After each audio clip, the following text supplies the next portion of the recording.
vamwe vatodaidzira kuti sida nditumire $50 pafoni ndiunamatire kuti mwana apore, ngoti mwana wako apore, ngoti mwana wako akaisirwa chibayiro chaakaisirwa kuzi adai, saka chibayiro chemhuka, saka iwe unofanira kusida something kuti mwana wako apore. Kana uri mutsva paplatform ino, baya zvako kabhero ako kuti usubscribe urege kuzojambwa nedzimwe nyaya itsva adzinenge dzatisvikira nedzinenge dzauya pakati pedu. Kwazisai mose mhuri yeZimbabwe vari kutiona nhasi ndiri kwaChidahuyo village chaiko chaiko kuseri. Ukasvika paChidahuyo unotomboti fambe kuti usvike pandiri. Ndine mhuri yandinayo kana kuti baba wandinayo vandinawo pano. Last time ndakambouya ndichitaura vanga vaine dambudziko remwana wanga asiri kunzwa mushe, ndikabuditsa mhuri yeZimbabwe mukawana nguva yamakabatsira nemazano nemari nepfungwa dzekuti mwana akwanisike kuita zvakanaka. Saka nhasi ndadzokazve ndina baba timbopanana update kuti chii chakazoitika uye takazosvika sei pari nhasi. Makadini henyu baba? Aiwa, tinosimba kana muchifara. Handitika uri sei upenyu? Upenyu kundodaro nacho chando pari sei pamusha? Pamusha pachakanaka. Aiwa, chando chazara chaizvo. Handitika. Last time ndakauya ndichipedzisira ndichiona mwana asiri kunzwa mushe. It's very unfortunate kuti mama havasi pano nekuda kwemabasa epamusha anenge achida kubatwa. But ndakauya pano mukandirakidza mwana anga asiri kunzwa mushe. Mhuri yeZimbabwe ikaresponda, vanobatsira vakabatsira. Mungangoti panhoroondo yekuti chii chakazoitika kuti tizosvika patiri nhasi? Bva pataka maybe mukazviintrodusa kuti vamwe varotanga kutiona nhasi. Ini ndiri Japhet Shinyanga. Ndinobva muvillage yaMatendezi maChief Mutasi. Ndakamboya ndine dambudziko remwana anga asiri kuita zvakanaka kwenguva refu. Tikaisawo nyaya, ruzhinji rweZimbabwe rukabatsira, vanobatsira nemazano, vanobatsira nemari, vanokusimbisa vachingokubatsira. Mwana takazoenda naye paRegional Hospital yakunzi Chitepo. Mwana akaonekwa nachiremba ipapo, pakaitwa masikani akaitwa. Sikani iyayo yakabudisa kuti mwana ane inonzi diaphragmatic hernia. Diaphragmatic hernia unotsanangura kuti idiaphragm rinenge rine buri, asi matumbu anokwira kumusoro neburi iroro unotsimbirira malanga. Saka hernia yakanga iri ku-right side, ndo kwakwakashatirwa. Saka matumbu anga akaenda kutsimbirira malungs ku-right side. Takapedza almost a month tiripo paChitepo, patazotransfer kuenda kuHarare Hospital. Ndo kwatakazochenda tichisvika Harare Hospital, wana chiremba wakaona mwana, vakatanga kurapa mwana, vakarapa mwana. Vachiti vambomurapa ane pneumonia, ndotombomuti arape uye kuti recover makgs ake aone kuzotwa off. Saka takagara mwana achingoonekwa nana chiremba, takagara 2 months tiriko. Mwana achionekwa nana chiremba.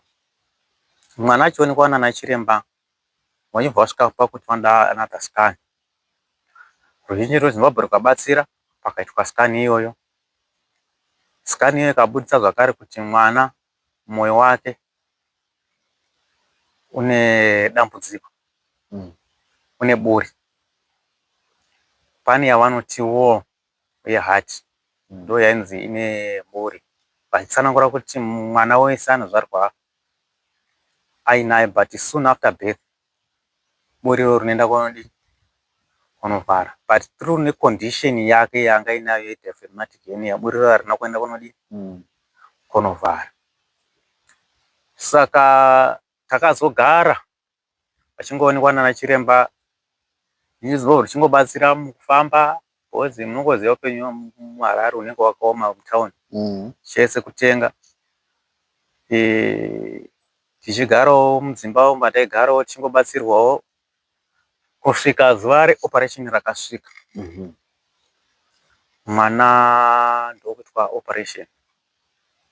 Aitwa operation, mwana achivaiswa muintensive care. Aiswa muintensive care kudaro takagara mazuva anokwana kuita 4 days mwana arimo muintensive care. Ndo pakazosvika mwana pakutisiya arimo. Vana chiremba vachitsanangura vanoti tine mhute yataona mumapapu emwana, yanga iri mumapapu memwana. Zvinokonzerwa zvine kutsimbirwa kwakaitwa mapapu iwayo nechi. Saka ndo dambudziko rataona takuti mwana asvike pakutisiya. Mwana akatisiya sarwa ne3 days kuti asvitse gore. Tatato mudhuze mekucelebrate gore rake. Nyangwe zvakanga ari muchipatara. Asi kune vanga vatoti kana asvitsawo gore tingazoshaiwa zvekumutira arimo muchipatara imomo. Nevanomubatsira vari kumubatsira vacho vatizoshaiwa zvekuti vanhu vangafarawo vachipemberera zuva rake rekuzvarwa. Asi zvisinei, Mwari wakabva watonga. Kutonga kwawo mwana ndokutisiya.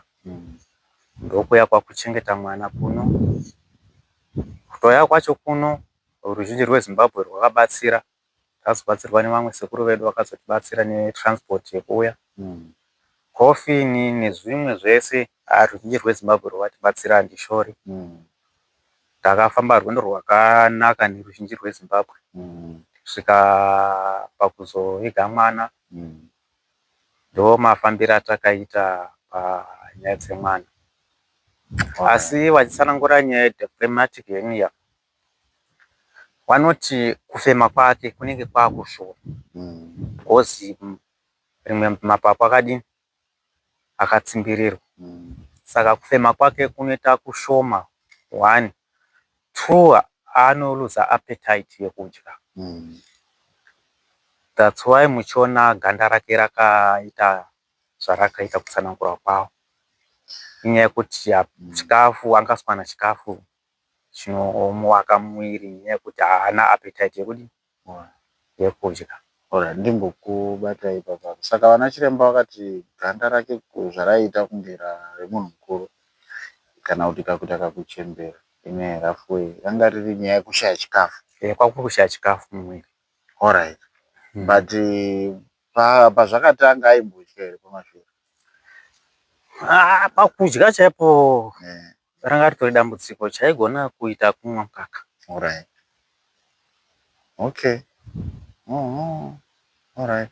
Okay, ndiri kuzviitira kuti mhuri yeZimbabwe panogona kuzowanawo anosangana nedambudziko rakadai achitadza kuziva kuti ndobata papi uye ndonanga kupi, especially munguva yatiri kugara. Vanhu vanenge vaisimudza muromo vachiti maybe ndezvechivanhu. Saka tiri kuona kuti kusaidhi revanoona nezvemedicine kana kuti vanoona nezvekurapwa kwevanhu zviri scientific, vana chiremba vakazodiagnosa vakati inonzi chii? Diaphragmatic hernia. Alright. Saka imimiwo sababa madiagnosis iya makaona kunge anga ari echokwadi?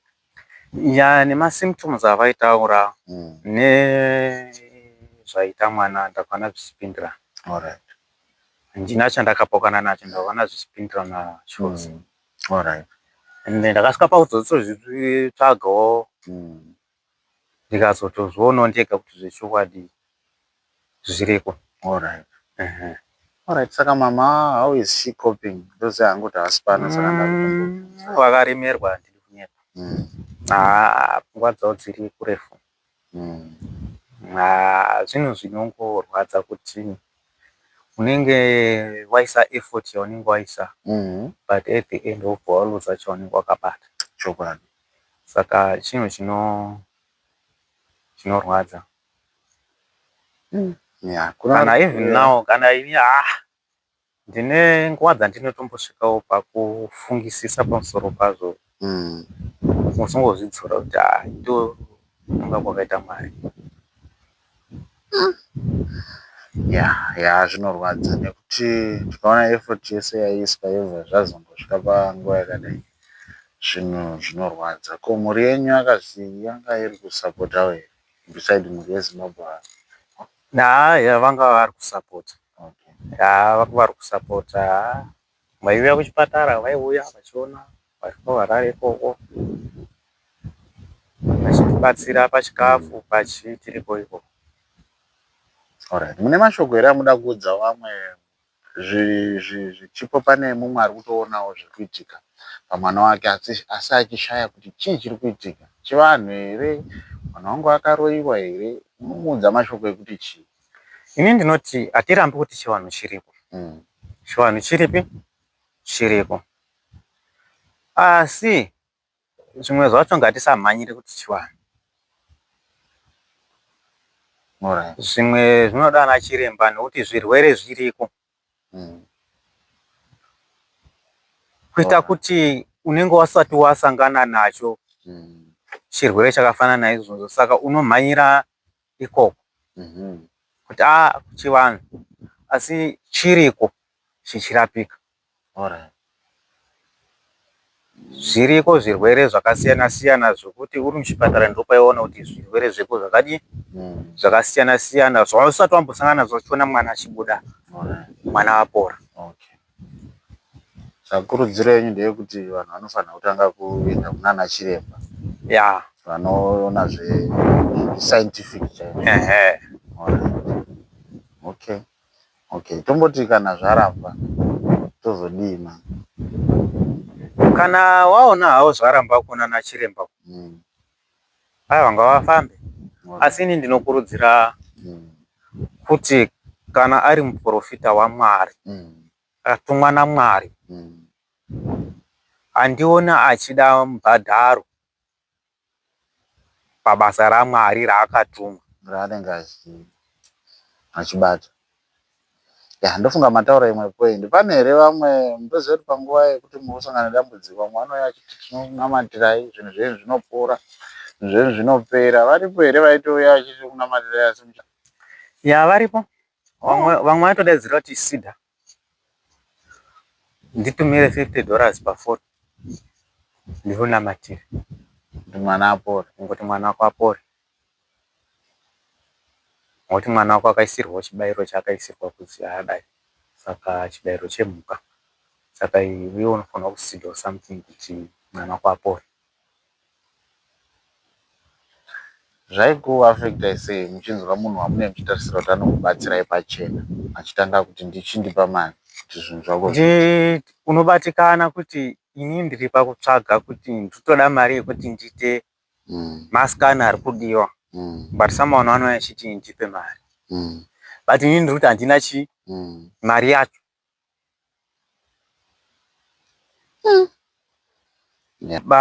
Zvinhu izvezvi zvinhu zvakaoma izvezvizvo. Wozokuvudza chokwadi, kana kurima chaiko, unoti munda mangu hamuna kana chibage chakamborimwamo nenyaya yeurwere hwemwana. Neniso ndiripotsva kuti dai tambobatanidza umborima, asi kurima kwacho kunoda capital. Mvura ndinayo zvangu, asi capital yekuti utange kuti ndaakurima yacho ihondo. Because izvezvizvo ukaona karicho kwauri kutoshandira, uri kushandira kuti uwane chibage chesadza. Ukaona richo rawaona uri kushandira chibage chesadza. Ukaona richo ushandirawo mafuta ekuti vanhu muwane mafuta ekubikisa, muone kasipo kekuti mugeze. Nekuti baba upenyu kushaya sadza risinamo. Chokwadi. Ukarwarirwa, ruzhinji rweZimbabwe ukarwarirwa, especially mamera akaita zvinhu, ukarwarirwa unoona kuti hey, ndo inonzi nhamo. Haurari hope dzinonakidza. Nguva zhinji unenge uringofunga upenyu kuti manje zvazvadai ndozodii, zvazvadai ndozodii. Pamwe pacho waitosvika pakuti dhola chairo chairo rekuti ufambise kuenda kuchipatara morishaya. Morishaya rekufambisa. Apa kuchipatara kudiwa chikafu. Kwaidiwa chikafu mbozi mai chikafu apuna muchipatara muna chikafu chamai. Mune chikafu chemwana chete urimo muchipatara. Iwe mai unozvionera. Apa pete sadza ichita $2 pachipatara. Yeah. Saka zvanga zvakaoma. Yeah. Zvanga zvakaoma.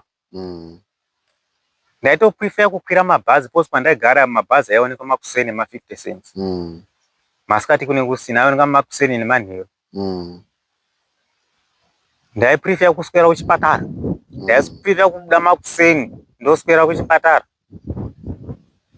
Kuitira kuti udzoke zvine transport 50 cents. Yeah. Yeah, pakaipa. Saka upenyu hwanga hwakaoma. Unosarwa usina kana chinhu. Zvinhu zvemupacha zvinotanga kutengesa 1 kuti ubatsirike.